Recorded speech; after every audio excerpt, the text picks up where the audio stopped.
hago como rápido, como recorrido, para como hacer patente que no me inscribí nada más por el hecho de ser la única mujer trans y que me den el cargo porque soy mujer trans.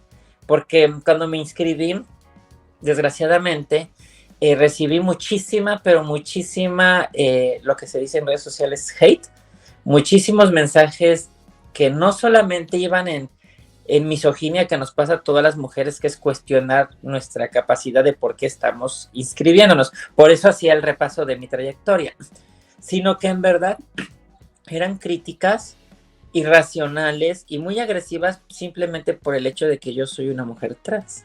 Todavía sigue habiendo contextos que no nos permiten competir en condiciones de igualdad. Había figuras que por sí inclusive tenían mayor visibilidad porque escriben en columnas, porque tienen N,000 seguidores, seguidoras. Entonces, en verdad era algo bien raro, pero sí, la verdad las personas LGBT, o si él también, yo recuerdo que recibió una violencia muy fuerte, ¿no?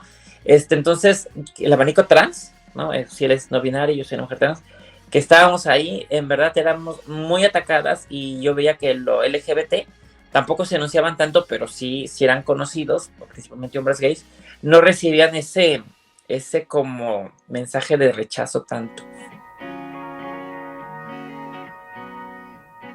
Hola, mi nombre es Raquel Prior, soy reportera de La Cadera de Eva y el día de hoy nos encontramos con Rebeca Garza, una reconocida activista por los derechos de las personas trans y funcionaria electoral.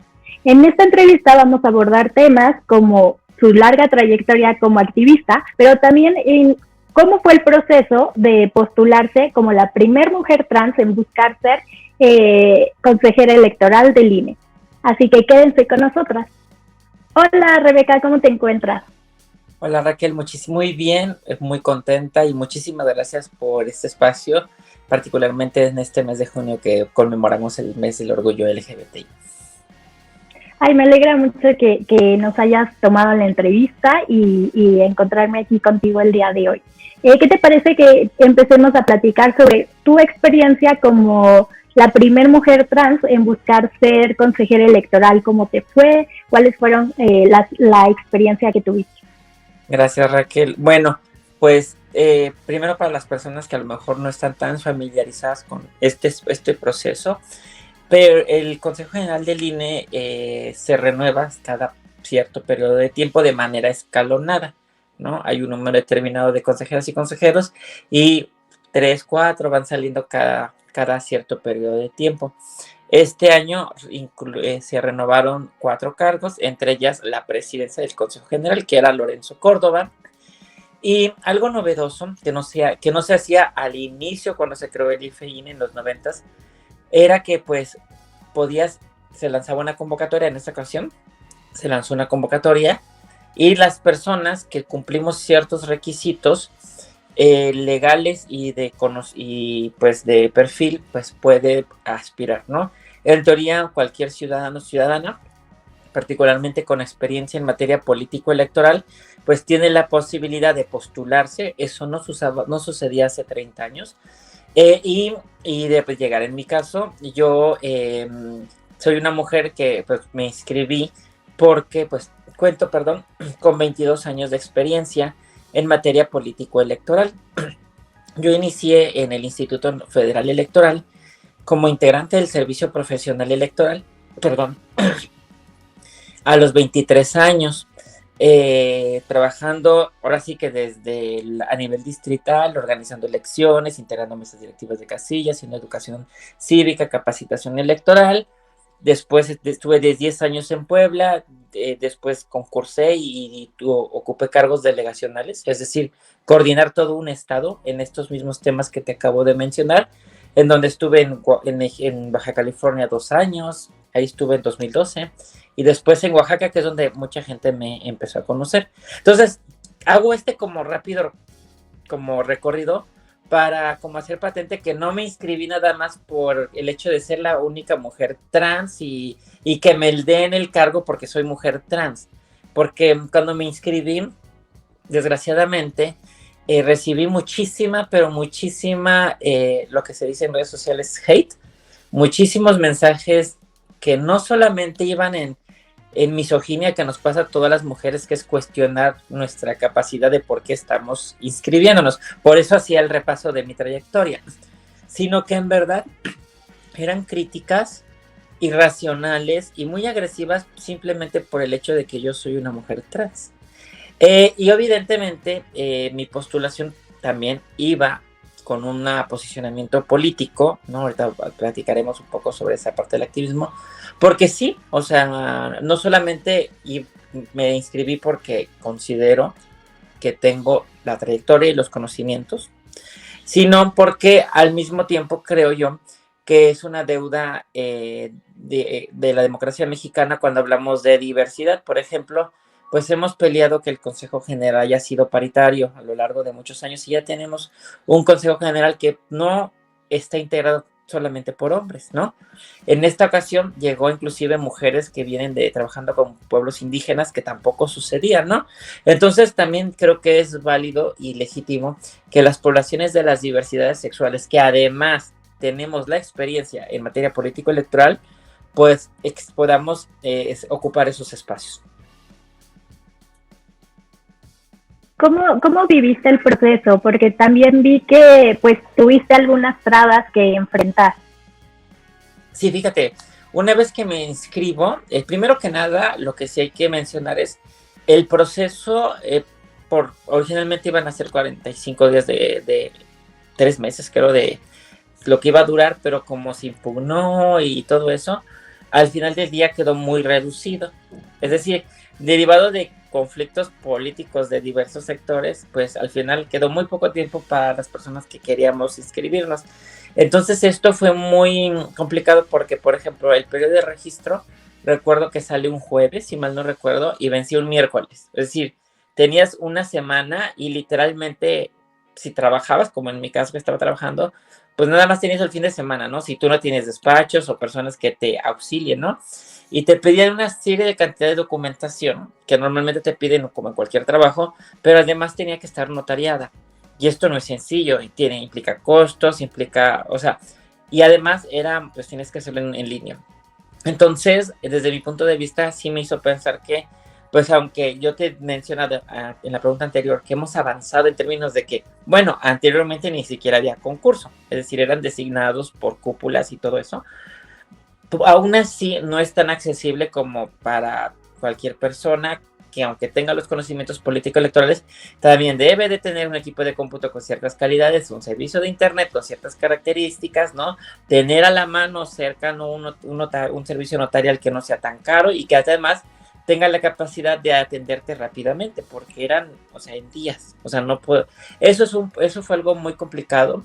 Después, cuando yo me inscribo, lo que te digo fue muy constante durante toda la etapa, fue encontrar dos efectos. Uno, de las redes sociales era, o sea, si yo decía, pues ya me inscribí, o pues ya presenté mi examen, el mensaje era, ¿qué te puedo decir? 80% mensajes de odio de gente que ni conocía, y yo no soy una persona que pues me siga mucha gente en redes sociales.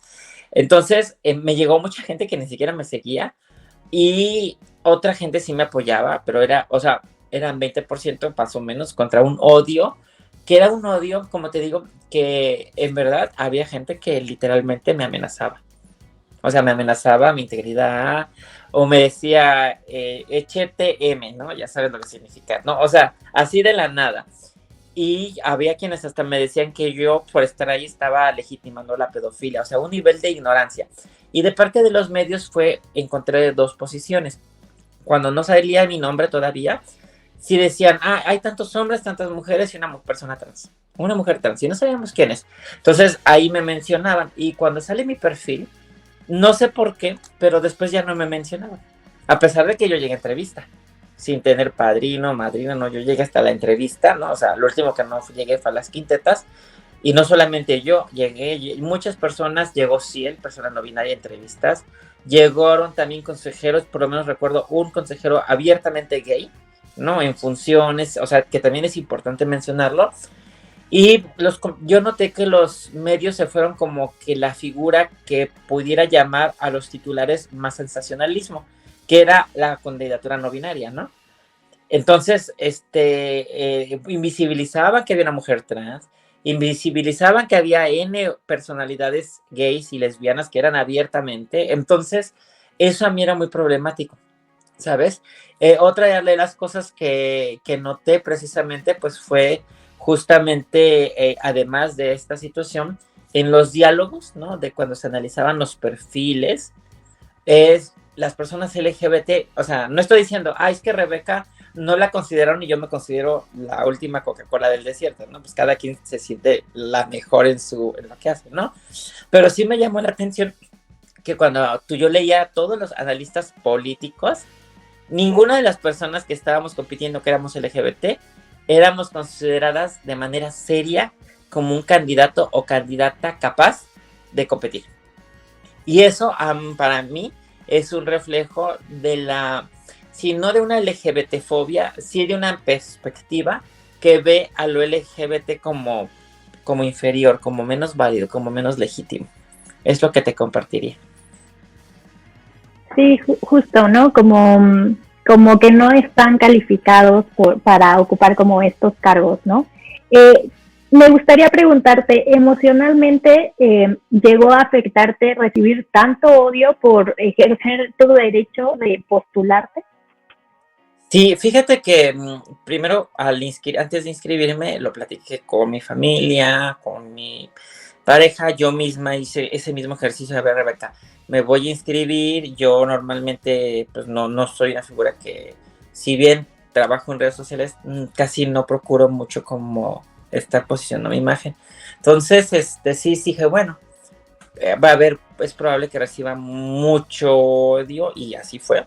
Pero en verdad yo me sorprendí inclusive que no pensé que iba a recibir, o sea, en verdad había, por ejemplo, una nota que de repente, por ejemplo, si recuerdo una de Laura Burgos, publicaron una entrevista que me hicieron cuando terminé el examen y yo la retuiteé, ¿no? Y en un día ya llevaba más de 20,000 vistas, o sea, menos de, 4 o 5 horas. Pero yo cuando entro en los comentarios digo, pues voy a ver los comentarios y las porras. No, o sea, era un nivel de odio así pero así como, bueno, esta que hace aquí, ahora ya, como tiene el sistema de inclusión forzada, como si yo al llegar ahí me lo hubieran estado regalando, o como si yo hubiera estado llegando ahí con el discurso dénmelo porque soy trans. Nunca, inclusive en mis entrevistas, yo mencionaba constantemente, reiteraba mi trayectoria, ¿no? Entonces, sí fue muy, muy desgastante.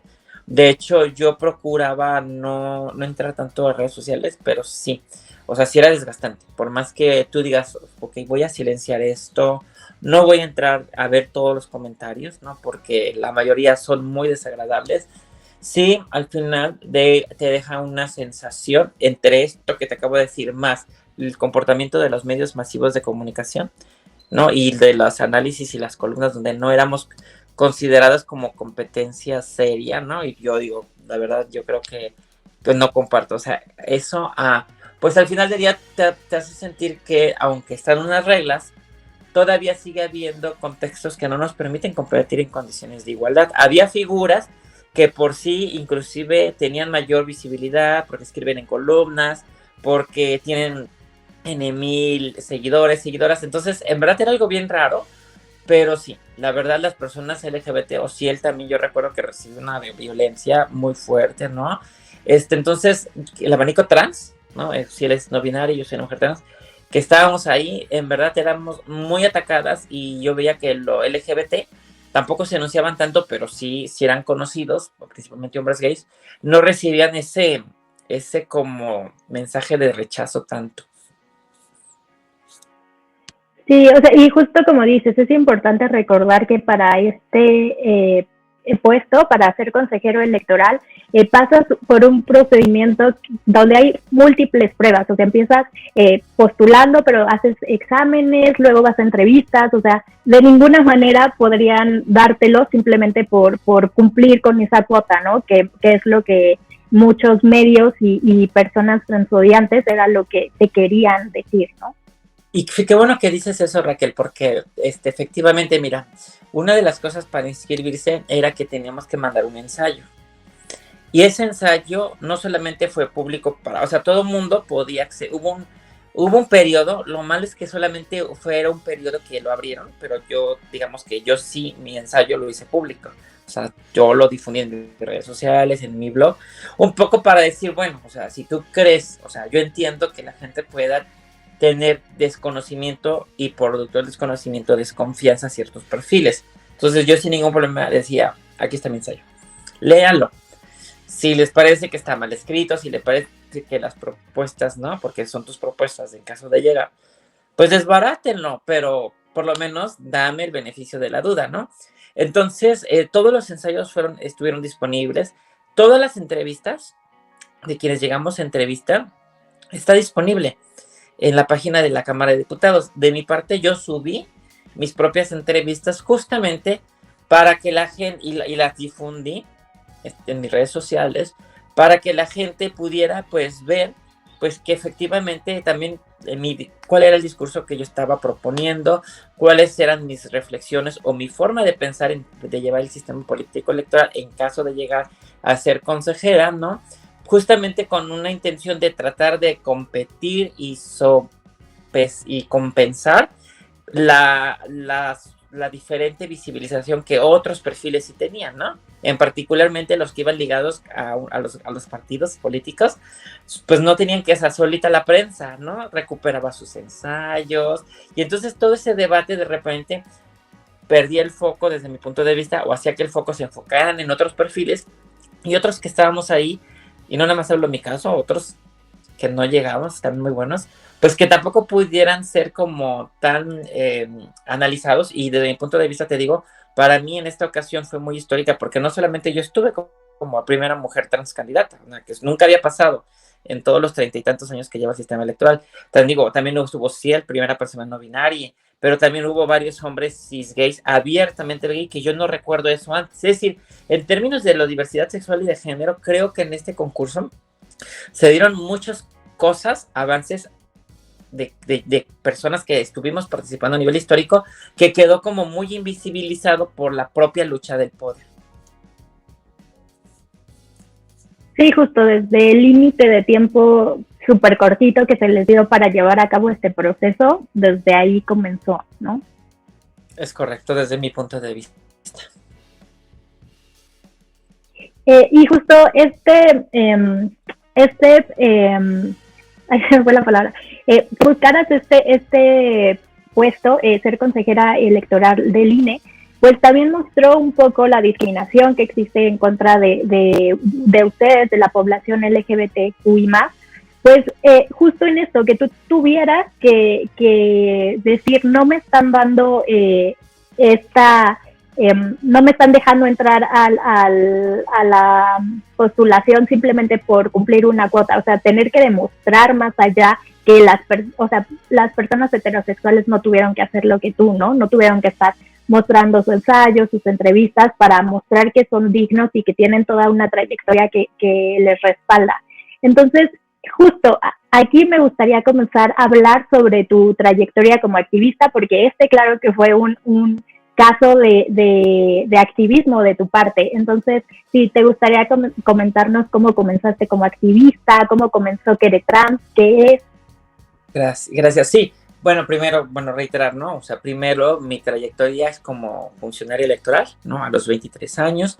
Yo a los 26 hago mi transición en el Instituto Federal Electoral, es decir, yo ya ingreso al IFE con una identidad de género masculina, y a los 3, 4 años hago mi proceso de transición que llamamos, ¿no? Que fue principalmente social, porque no tendría yo por toda la discriminación que tú dices, a pesar de que en 2008 se logró la rectificación, el reconocimiento legal en Ciudad de México, yo no lo pude, o sea, yo no pude tener mi acta de nacimiento en mano hasta 2012. O sea, estamos hablando de que 6 años. Yo en el IFE tuve una carrera en donde me veías como me ves ahorita, pero no me llamaban como mi nombre de Rebeca, sino, bueno, me llamaban como Rebeca, pero en mi correo electrónico tenía mi nombre legal, los oficios los firmaba con mi nombre legal, los eventos, mis tomas de protesta eran con mi nombre legal, ¿no? Entonces eso era muy complicado porque, pues, en primer lugar, o sea, el lugar que yo llegaba a hacer mi trabajo, inclusive si de repente tenía que trabajar con Sol, si tenía que trabajar con X, pues en verdad era muy, o sea, era, y te estoy hablando entre 2006 y 2012, o sea, no se hablaba de lo trans como ahora, entonces yo tenía que llegar así como, oye, pues soy Rebeca, Raquel, y te voy a mandar mi correo para confirmar la reunión, y en mi correo pues tú te das cuenta que aparece un nombre de masculino, ¿no? Por más que yo firme como Rebeca, y así, y entonces de repente te tengo que explicar, ¿no? A ti que, pues, ¿qué onda conmigo? Porque nadie en mi trabajo lo está haciendo. Porque entonces, a partir de aquí, empecé yo como cuando me dijeron en el IFE, bueno, Rebeca, ya te apoyamos con tu transición, pero fue todo como por debajo del agua. Me dijeron, ¿qué más que te gustaría que hubiera? Entonces, lo primero que yo les pedí fue un protocolo laboral que se pidió en 2006 y que es, la primera versión se aprobó en 2010, pero que no fue como yo lo pedí, porque fue cuando el IFE fue cambiado por el problema de 2006, ¿no? El consejo estaba Ugalde, lo sacaron, llegaron otra gente y ya no me dejaron participar hasta 2019, para que cuentes años y todo lo que costó. Yo de estar insistiendo dentro del IFE, se logró aprobar otro protocolo laboral, que es muy poco conocido, pero ahí está, ¿no?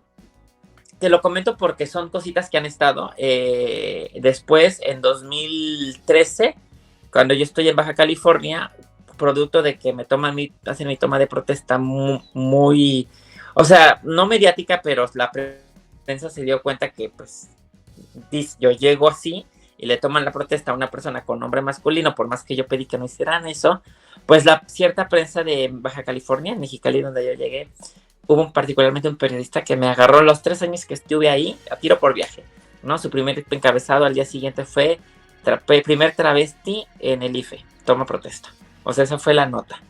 Entonces, lo bueno de esto es que pues me visibilizó con la bandita trans de Tijuana, que estaban siendo discriminadas en ese entonces porque iban a los módulos de atención ciudadana y le decían que no podían llegar como mujeres porque su credencial decían que era hombres. Te estoy hablando de los módulos del IFE de ese entonces, 2012, 2013. Pero el asunto es que no era el área que yo coordinaba. Yo te dije que yo coordinaba integración a mesas directivas de casilla, capacitación electoral, ¿no? Todo lo que era. Pero pues sí, el compañero que llevaba el módulo pues lo conocía y teníamos un jefe que nos coordinaba. Entonces yo llevo ese correo y le digo a mi jefe, oye, mira, me llegó esto a mí, pero no, que es importante hablarlo con fulano para que chequen qué está pasando en Tijuana. Y fue muy difícil porque haz de cuenta que no le dieron la importancia, así como, güey, o sea, no nos vamos así como, no le dieron la importancia, ¿no? Y entonces lo que yo hice primero fue, pues, empezar a hacer, ahí es donde yo dije, bueno, no puedo yo estar, ya había terminado de rectificar los documentos, y pues yo ya decía, bueno, ya voy a vivir mi vida tranquila. Pero ante ese caso yo dije, yo no puedo estar como que no lo veo. O sea, entonces me acerqué a la comunidad para tratar de incidir desde lo que yo podía, pero empecé a trabajar con mis compañeras y compañeros así en la plática de lo cotidiano, como para explicarles, o sea, como haciendo preguntas y yo entender cuáles eran sus prejuicios con respecto a lo trans, porque ante mí no lo hacían, ¿no? Porque éramos compañeros. No, o se abstenían de hacer ciertos comentarios, pero cuando salía, sí se evidenciaba que me decían, por ejemplo, es que una persona trans no puede estar en un módulo de atención ciudadana, y yo les decía, ¿por qué? Y me decían, es que es la imagen del IFE, y yo les decía, ¿y qué tiene de malo que esté una persona trans ahí? Y me decían, es que eso da una mala imagen, como si tuviéramos a una persona tatuada, y yo decía, no manches, o sea, entonces iba saliendo una serie de prejuicios. Entonces yo lo que hice fue, y ahí aprendí como, bueno, a platicar, y entonces contacté a la agrupación de Tijuana y ya convencí a mis compañeras para que pues nos dieran capacitaciones en 2013. Pero a partir de ahí yo me fui vinculando más con la población transorganizada de Baja California y poco a poco empecé yo a vincularme más hasta el año 2018, que yo ya estaba en Oaxaca. En Oaxaca, yo ya estaba terminando una tesis, que mi tesis es sobre lo trans y el sistema electoral y las violencias de género. Y en ese entonces la consejera Rita Bell, que ahorita es consejera del INE, era consejera del Instituto Estatal Electoral, y me dice, oye Rebeca, hizo un foro, un panel donde yo estuve invitada, y les hice ver el comentario de que lo mismo que pasaba en los módulos de atención ciudadana que te decía, pasaba en las casillas, porque yo ya lo había detectado. Y yo me pasaba conmigo, les decía, es que las personas trans no queremos ir a votar, porque nos dicen, aquí en la lista nominal, ¿no? Y en tu credencial dice Juan López. Y tú llegas de mujer, no te vamos a permitir votar, porque, o sea, en alguna medida, en algún momento, pensaban que esta persona se estaba haciendo pasar por otra, pero era prejuicios. Entonces decíamos, muchas no queremos ir a votar porque literalmente nos exponen en la fila. Entonces, a partir de esta experiencia, Rita hizo la primera modificación a unos lineamientos de paridad que reconoció la identidad de género. Bueno, no Rita, sino el Consejo lo aprobó, pero fue una propuesta que trabajó Rita Bell. Y fue donde surgieron las falsas candidaturas trans, ¿te acordarás? Que fue un caso. Entonces, a partir de ahí yo empecé a escribir y mandé un artículo. Nadie había escrito sobre derechos políticos de las personas trans en México. Entonces yo dije, aquí van a culparnos a las personas trans, pero no somos las personas trans las culpables, es que aquí no se trabajó bien la metodología. Entonces, pero yo volviendo a lo que te digo, de que pues la narrativa ya estaba y las personas trans no tenemos acceso, yo escribí un artículo que mandé a Animal Político me hizo el favor de publicarlo, ahí está, lo pueden consultar como los derechos políticos de las personas trans en México, y fue la primera vez que alguien empezó a escribir de los derechos de este tema, pero desde una perspectiva de derechos. Y entonces empecé yo a meterme más a trabajar esto. Al mismo tiempo el INE me empezó, o sea, al mismo tiempo que estábamos defendiendo esto en Oaxaca, el INE me invitó a colaborar con el protocolo trans electoral, el que se aprobaría en 2018, ¿no? Aquí también lo trabajamos, ya se tardó más de 6 meses y fue muy, muy complicado, y terminamos con ciertas fricciones con el Consejo General. Recordarás que al consejero Jaime Rivera y a ciertas personas que la CONAPRED tuvo que hacer medidas cautelares, y poco a poco así llegó a Querétaro, y con todo esto empezamos a construir Querétrans. Querétrans surge porque en Querétaro, a diferencia de Oaxaca y en otros estados, todo el Bajío es muy conservador. Entonces la bandita, había organizaciones LGBT, pero no había organizaciones trans. Y entonces justamente en una mesa de diálogo que organizaba el INE para evaluar el protocolo trans, a mí me tocó conocer a Ilse Aguilar, que es la primera mujer trans que tiene una gran trayectoria, que yo admiro mucho y después la quiero mucho, pero no la conocí en ese entonces, y que fue mi primera mujer trans que tuvo la rectificación de su nombre en Querétaro. Entonces, justamente dialogando, nos vimos y dijimos, oye, pues estamos aquí en Querétaro y ¿cómo es que no nos conocimos? ¿Cómo es que no coincidimos? Y dijimos, es que la gente estamos, pero como por debajo de las piedras, porque la sociedad es muy conservadora. Entonces, lo primero que hicimos fue hacer un grupo de WhatsApp para conectarnos, y del grupo de WhatsApp surgieron, pues vamos a hacer este evento, vamos a hacer esta plática, vamos a hacer esto, y Querétrans empezó como haciendo eventos para difundir temas trans, temas de los derechos, para sensibilizar, porque tenemos mucha gente joven. Por una parte tenemos un grupo con muchas personas que están ahí simplemente escuchando, viendo qué anda con su vida. A nadie se le está dando ninguna propaganda de nada, simplemente es para que puedan escuchar y conocer y preguntar. Y hacia afuera, ¿no? Esto es algo que hacemos hacia adentro, que no es visible, y hacia afuera, pues pueden ver lo que hacemos en la página queretrans.com, pero nos hemos enfocado principalmente en difundir lo que llamamos los conocimientos trans, los estudios trans y la memoria trans, ¿no? Que es algo que desde Ilse, socióloga, y yo es algo que trabajé en mi tesis de maestría. ¿Por qué? Porque, por lo que te digo, hemos visto que es algo reiterado, que nuestras historias, nuestras trayectorias, nuestras luchas, a pesar de que son logros, son reiteradamente y sistemáticamente invisibilizadas.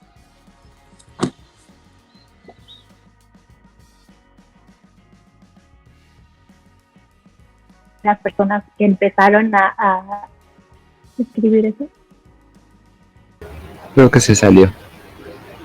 Sí, creo que se fue. ¿La esperamos de regreso? Sí, ahí está, ya está en la edición. Bueno, cortamos eso. Gracias. Y no sé hasta dónde se cortó. Listo, me salgo para que continúe. Sí, muchas gracias. Justo te decía, Rebe, ahorita que comenzaste a hablar sobre que fuiste de las primeras personas en escribir sobre los derechos electorales, me quedé pensando que justo a veces las personas como que damos por sentados los derechos electorales y no hablamos de eso, pero hay personas a las que no se les está permitiendo acceder o sea, ni siquiera al voto. Entonces es muy importante todos estos logros que nos has mencionado durante la entrevista. Y también me gustaría preguntarte, ¿qué ha significado para ti convertirte en activista, ser activista? Bueno, antes de eso, yo lo que te quiero decir primero que nada que es cuando estamos hablando de estos reconocimientos o avances, quiero matizar algo que también he escuchado afuera, que creen que pedimos privilegios. No sé si has escuchado, dicen, es que, ¿por qué si todo el mundo tenemos derechos, por qué las personas trans quieren cuota? ¿No? ¿Por qué? O sea, bueno, no es que pidamos privilegios, es que hay una serie como de violencias, de contextos hostiles desde la familia y desde temprana edad, durante toda la trayectoria de vida, ¿no? La escuela, el espacio comunitario, los entornos laborales, que terminan dejándonos muy pocos espacios de participación. O sea, las personas trans no participan en la vida pública, no es porque no quieran, es porque hay una serie de obstáculos simbólicos, sociales, políticos, económicos, que impiden, aunque querramos, y aunque querramos, como yo te conté ahorita con el concurso, todavía nos toca ir contra marea. Entonces, lo que pedimos es precisamente que nos nivelen el piso, porque no es parejo. Entonces, yo sinceramente te voy a decir, nunca me he nombrado activista por dos razones. Uno, porque estoy con yo hablo de mí, ¿no? Aquí no estoy calificando a nadie que se nombre activista, pero en mi caso yo estoy consciente que, siendo honestas, a partir de lo que ya te platiqué, la visibilización que yo tuve al inicio fue precisamente por un cargo público que yo tenía, y al mismo tiempo porque era una mujer trans, la primera. O sea, si hay un mérito que yo me tengo que reconocer, es a lo mejor ser la primera mujer trans que llegó a ejercer estos cargos directivos, que estoy hablando de que son cargos directivos a nivel distrital, a nivel estado, que son delegacionales, ¿no? Donde tenía que coordinar y vincularme con autoridades a nivel estado y desde gubernaturas, presidentes municipales, ¿no? Medios de comunicación. O sea, eso creo que algo que yo sí me lo tengo que reconocer a mí misma. Entonces, lo que yo sí aprendí tuve que aprender es, pues, eso al final también implicaba para mí una serie de privilegios. Es decir, así como digo que hay otras voces que son más vistas que yo, ¿no? Voces cisgénero, yo entendía que como mujer trans, mi voz era más visible que otras voces de mujeres trans que seguramente tienen cosas muy valiosas que decir, pero no las escuchaban. Y que yo, al tener una posición privilegiada, pues traté de hacer incidencia a favor de los derechos de las personas trans, porque yo veía lo que yo me pasaba conmigo, y yo lo que no quería era que mi paso por todo el electoral, pues no dejara algo que evitara que se repitiera lo que yo viví. No sé si me explico. Es decir, entonces cuando alguien me dice, es que hiciste ese activismo, yo no estaba pensando en ser activista, ni nombrarme activista, ni nada por el estilo, sino aprovechar ese privilegio, por llamarlo de alguna manera, que me daba el tener esos cargos dentro del sistema electoral y de repente tener una voz, que no estar ante la prensa, ser escuchada, ser tomada en cuenta, para justamente decir, oye, aquí hace falta un protocolo translaboral, aquí las personas trans no estamos mencionadas, aquí tu lenguaje nos excluye, ¿no? Evidentemente esto pues me fue generando enemistades dentro del sistema electoral entre quienes no creen que las personas trans tengamos los mismos derechos, pero también permitió que avanzáramos. Y ese avance, la gente me fue diciendo, no, Rebeca activista, ¿no? Pero si tú ves, yo siempre me presentaba como funcionaria electoral, pero evidentemente cuando nace Quere Trans, ahí empezamos a hacer ya una incidencia más consciente, más colectiva, y pues sí, ahí cuando me dicen activista, pues sí, ahí acepto ya ahora sí que ese nombre, pero es muy importante nada más aclarar que algo que no todas las personas trans tenemos la obligación de ser activistas. O sea, porque luego, por ejemplo, ahorita que está muy de moda Wendy Guevara con la Casa de los Famosos, ¿no? o sea, había un debate dentro del LGBT de si iba a ser buena representante LGBT, si no nos iba a representar bien a las personas trans. Y yo justamente decía en TikTok que primero Wendy nunca se declaró activista, pero la otra es que las personas trans no tenemos ni ser expertas en temas de género, ni estar conscientes de la lucha. Es decir, ¿por qué? Porque pues tú no sabes la condición con la que esta persona está desarrollando su vida. Y eso no se lo exigimos a las personas cisgénero. Por ejemplo, no le exigimos a todas las mujeres que no son trans, a las mujeres cisgénero, que todas sean feministas. O sea, sabemos que no todas las mujeres cisgénero son feministas y está bien. Y las que lo son se les aplaude. Pero por alguna razón se piensa que las personas trans tenemos la obligación de saber y además de educar. Y gratis. Y creo que es algo que tenemos que ir cambiando porque también es muy injusto para las personas trans. Sí, muy injusto, muy cansado también, ¿no? Como el tener que estar siempre ahí remarcando todo. Pero muchas gracias por la aclaración. Me gustaría platicar un poco más sobre Queretrans. ¿Quiénes más lo forman? ¿Quiénes son sus redes de apoyo? Fíjate que Queretrans, ahorita, bueno, te digo, surgió originalmente como un grupo de WhatsApp, que ahorita tiene ya más de 50 integrantes, que en sí es un espacio seguro, punto. No, ni siquiera fue vamos a hacer algo, sino simplemente que la gente de repente, de hecho es muy bonito que de repente la gente que nos llega por los mensajes de las redes sociales, en Facebook, Twitter, Instagram y bueno, en todas nos encuentran como @Queretrans. Entonces de repente nos escriben y nos dicen, oye, pues soy una persona trans de Querétaro, de San Luis Potosí, de cualquier parte del estado y algunas de otras partes del mundo. Y nos dicen, y no sé qué hacer. O estoy buscando un terapeuta o estoy buscando terapia hormonal. Nosotros no damos terapia hormonal, no damos terapeuta, lo que hacemos es conectar. Entonces, le recibimos, le integramos a un grupo de WhatsApp en donde se sienta con la comodidad de preguntar porque pues también en Queretrans, ahorita como organización civil, pues fue fundada por Ilse Aguilar, Alexa y su servidora, pero en sí estuvo integrada por un grupo de logística que siempre se va alimentando de las personas del grupo grande. Y va variando porque pues las personas llegan a vivir su vida, a buscar una respuesta, ¿no? Entonces, conforme hay gente que se involucra un rato y de repente sale. ¿Por qué? Porque pues es eso, ¿no? Pues queremos que la gente sea feliz, ¿no? No siempre tienes que ser activista. Pero digamos que tenemos un grupo de planta. Ahorita estamos Ilse Aguilar, Glenda Prado y yo. Y yo llevo mucho el tema de todo lo que tiene que ver con el Centro de Estudios Trans. Ahí van a encontrar ustedes que estamos difundiendo cada 15 días personas autoras del proyecto de la Cátedra Libre de Estudios Trans de Argentina, con los que hemos tenido colaboración. Por aquello de que si alguien dice, es que yo, ¿dónde encuentro personas trans que escriban? No sobre lo trans, sino personas expertas de pedagogía, de antropología, pero que son trans y que enriquecen esta mirada, como yo lo he hecho con el sistema electoral. Cada 15 días publicamos una persona autora desde el 31 de marzo. De hecho, hoy debió haber salido un artículo, pero yo creo que sale mañana. Y publicamos todos, textos, videos, artículos, ensayos, donde pueden ustedes conocer para que la gente sepa. También publicamos cada semana, por lo menos una vez por semana, NotiTrans, que es un hilo en Twitter de noticias trans, que puede ser de interés para todas las personas interesadas en el tema. También ya publicamos por lo menos una vez al mes algún proyecto que llamamos Conocimientos Trans Aplicados, que es alguna guía, documento que elaboró algún lugar que puede servir ya sea para la escuela, sobre tema trans, ¿no? Sobre cómo abordar, por ejemplo, las infancias trans en la escuela, o como padres de familia, ¿no? Es decir, cualquier temas que consideramos importantes, que llamamos conocimientos trans aplicados, también lo difundimos por lo menos una vez al mes.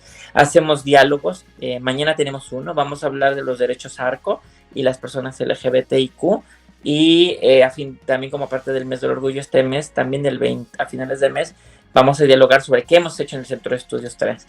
Ilse Aguilar lleva mucho lo que es el trabajo comunitario, ¿no? Allá en Querétaro, justamente en la sede de Querétaro. Ella es consejera de un consejo consultivo para prevenir la discriminación y de otros. Entonces, trabaja y también lleva el tema de VIH, ¿no? Y Glenda, pues, trabaja mucho con las redes feministas. Las tres, junto principalmente, trabajamos mucho en redes, es decir, como decía, nosotras no somos abogadas, no damos asesoría jurídica, tampoco tenemos psicólogos para que den acompañamiento, pero sí tenemos redes. Es decir, si nos llega una persona, y lo pueden hacer con gusto, escribirnos por cualquier parte de las redes y nos dicen, oye, soy de tal lado y necesito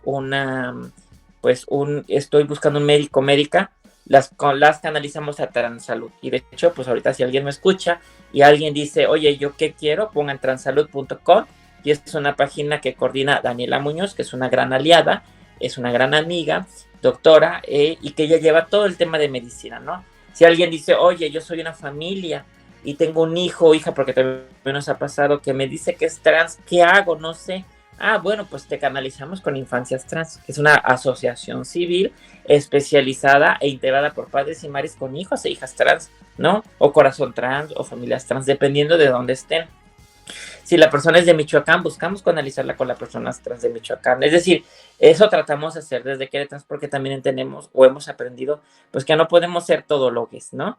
Pero si algo algo que apostamos mucho en Querétaro, como decía al inicio, es el tema de la memoria, el tema del rescate de los conocimientos, y claro que también participamos en marchas, en rectificación en incidencia política como iniciativas, ¿no? Pero bueno, tú sabes lo complicado que es lidiar con ciertos congresos estatales.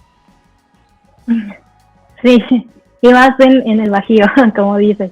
Entonces se podría decir que Queretrans justo es un colectivo en el que tú te acercas, tienes dudas, y lo que hacen Queretrans es conectarte con personas expertas que te pueden orientar. Es correcto. Una actividad por la cual, perdón, que fuimos muy, muy conocidas y somos, y de hecho así fue como nos hicimos visibles, es que cada 20 de noviembre hacemos la Remembranza Trans, que es como el día en donde más hacemos, o el mes donde hacemos más eventos. De hecho, si la gente quiere ver, desde 2019 iniciamos, puede entrar a Facebook y a YouTube y puede encontrar todos los webinars, conferencias, encuentros de poesía que hemos realizado sobre diferentes temas, como personas trans no binarias, qué son las infancias trans, diálogos intergeneracionales. Hemos hablado de muchos temas de interés que están ahí en Facebook. Entonces, permítame tantito ya, en Facebook. Y eso, o sea, no lo mencioné antes porque es como una actividad que hacemos cada año, ¿no? O sea, es como la actividad, pero bueno, va variando dependiendo de, pues, la pandemia, dependiendo de tan cansada estemos, ¿no? Pero es otro proyecto que también tenemos y que hemos sido conocidos.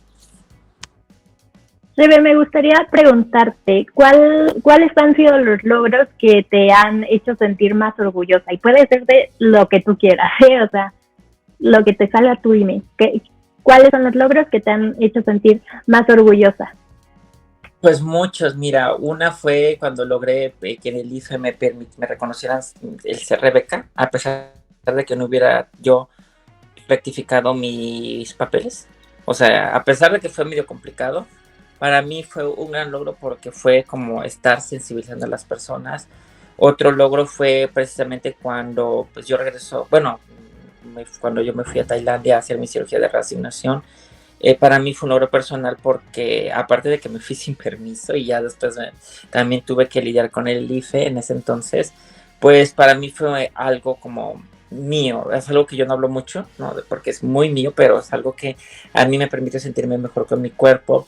Y al mismo tiempo, por ejemplo, regresar y pedirle al ISSSTE que me atendiera el área de ginecología. Yo ahí no he sacado sus papeles, pero en algún momento los sacaré, ¿no? Mis licencias médicas, ¿no? Porque pues de repente decimos, ay, el ISSSTE no atiende personas trans. No, a mí me atendió en 2010, ¿no? Pero fue también llegar, meter escritos, pero yo no he procurado hacer mucho ruido, son cosas que no he contado porque no era muy visible. El protocolo trans laboral, el protocolo trans electoral, ¿no? No te platiqué, pero también integramos el Observatorio Latinoamericano y del Caribe por los Derechos Políticos de las Personas Trans. Entonces, en agosto presentamos un documento muy valioso con recomendaciones que ya habían validado la Corte Interamericana de Derechos Humanos. Entonces, la verdad, haber concursado para el Consejo General y llegar a entrevistas sin tener padrinos, madrinas, haber llegado a los cargos que yo he llegado a base de concursos y de mi estudio, ¿no? Entonces, el tener la aceptación y el amor de mi familia, de mis seres queridos, de mi familia política. Es decir, me siento muy, muy agradecida y muy afortunada con la vida, la verdad. Y para mí esos son muchos logros que nunca dejaré de agradecer.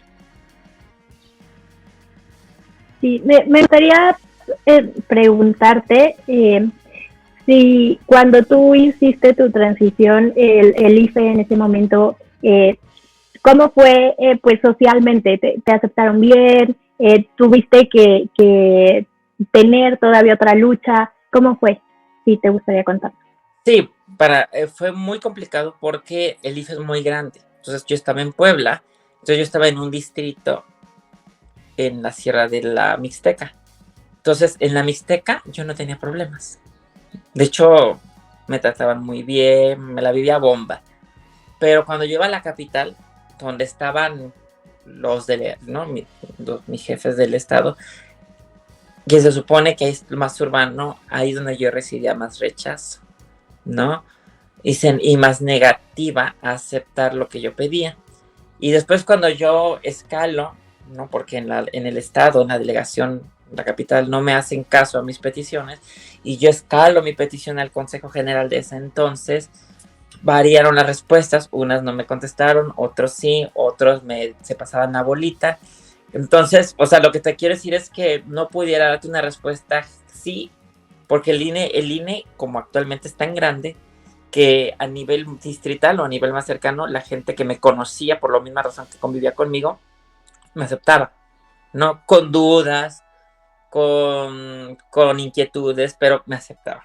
A nivel capital, que me trataban menos conmigo, pero tampoco hacían mucho por conocer, me hacían la vida de cuadritos. Inclusive recibí comentarios negativos de compañeras y compañeros de otras oficinas, de otros lugares que no eran donde yo laboraba, pero que atendían otras áreas, me veían de lejos y recibía información, ¿no? Que decían que yo era una mala imagen para el IFE, que yo no debía estar ahí, que las personas como yo no deberíamos estar ahí porque le quitábamos mala imagen. Pero después te digo que esto sucede en 2006, cuando el IFE pues, viene de lo de voto por voto y casilla por casilla, y aunque yo sé que a nivel de consejos no estaban como muy convencidos, pues tuvieron como que apechugar porque pues yo creo que ya no querían otro escándalo, ¿no? De que le negaran un permiso a una persona trans. Entonces digamos que yo en retrospectiva pienso que tuve un contexto que me ayudó un poquito. Entonces, ¿qué te puedo decir? Fui transicionando, pero en un contexto que no era así como de total permisividad, sino que era como condicionado. Es decir, por ejemplo, yo recuerdo que le decían a mis jefes antes de autorizarme que me iban a reconocer, pues cómo trabajaba, si era buena trabajadora, cosa que no le decían a cualquier hombre. O sea, no, yo conocía muchos hombres que no trabajaban, que llegaban a la hora que querían. Entonces, o sea, este tema, porque te vuelvo a decir lo mismo, condicionado a que demostrar constantemente que una tiene la capacidad y se tiene que ganar ese espacio. Y conforme fui pasando los años a nivel nacional, pues fueron cambiando los contextos y también el INE poco a poco fue cambiando, ¿no?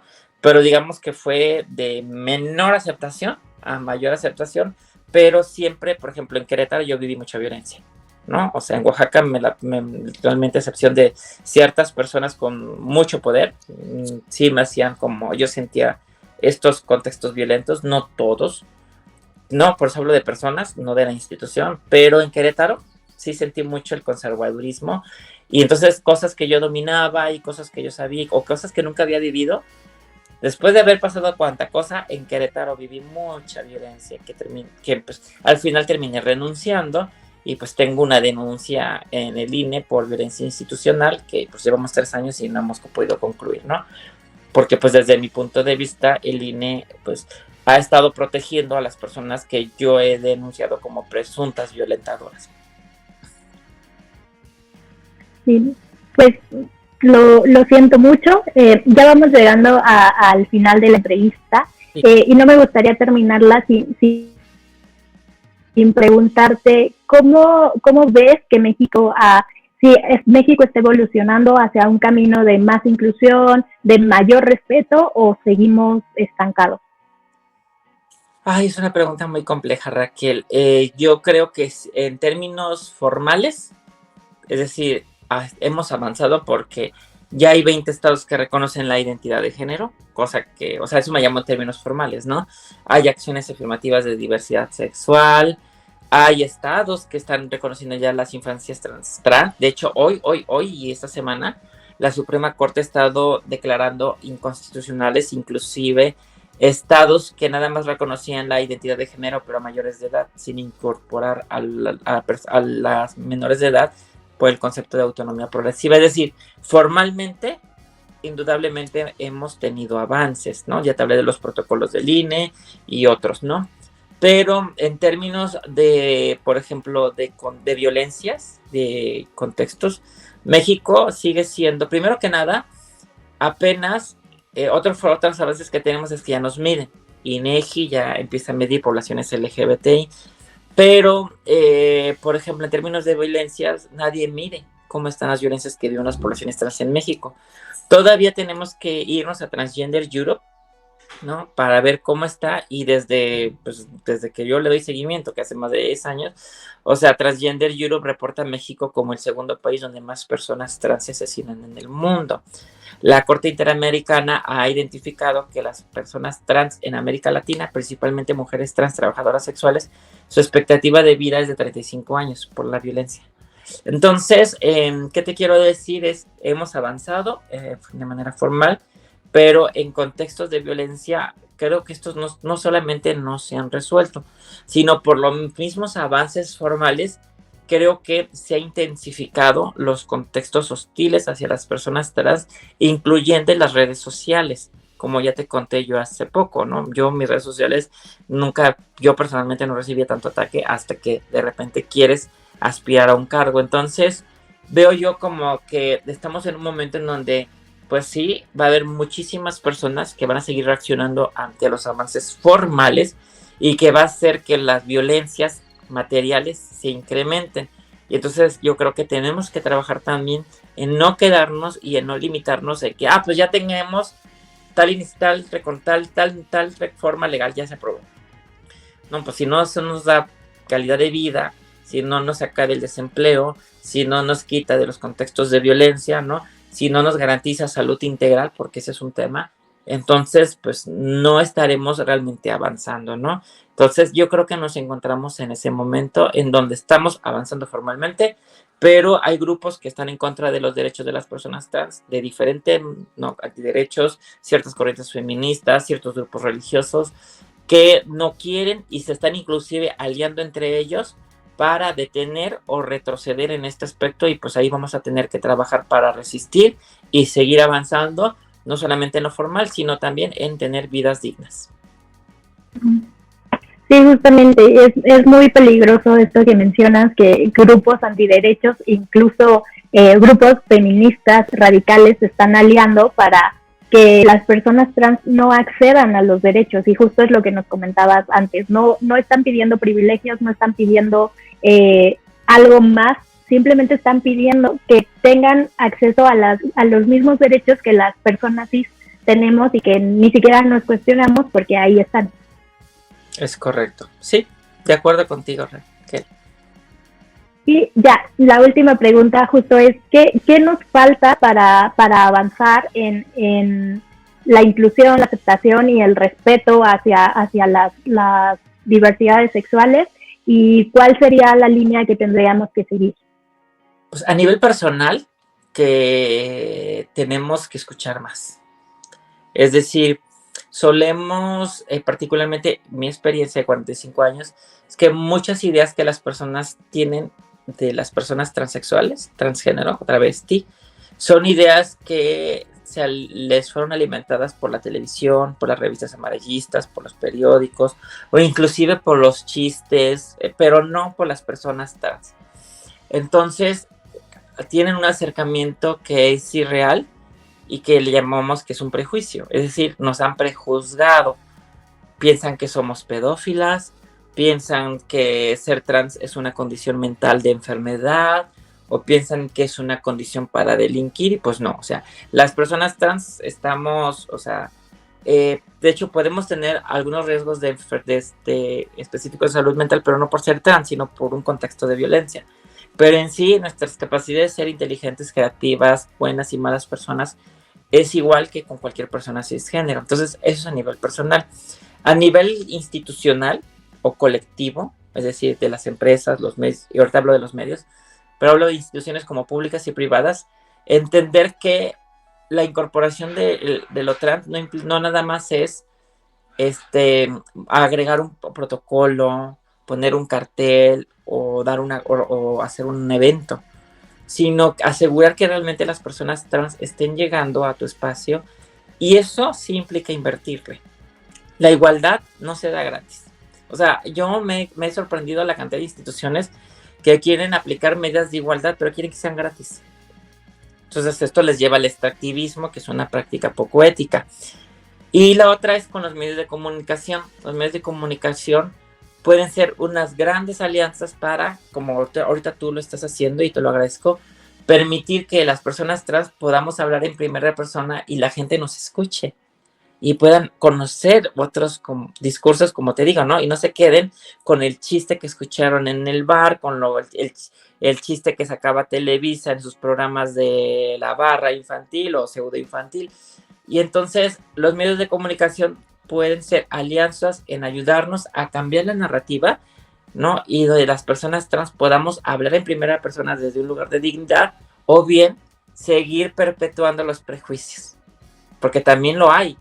Entonces, los medios de comunicación reconocer que no tienen un papel neutro en estas guerras culturales, donde de repente dicen, es que a las personas trans pasó esto. A veces los medios creen que están dando una noticia desde lo neutral, pero se están sumando también como victimarios, y a veces cuando publican noticias de las personas trans asesinadas, agredidas, violentadas, o inclusive a cualquier logro, terminan revictimizando. Entonces también yo invitaría a los medios a revisar esa responsabilidad social con respecto a las poblaciones trans.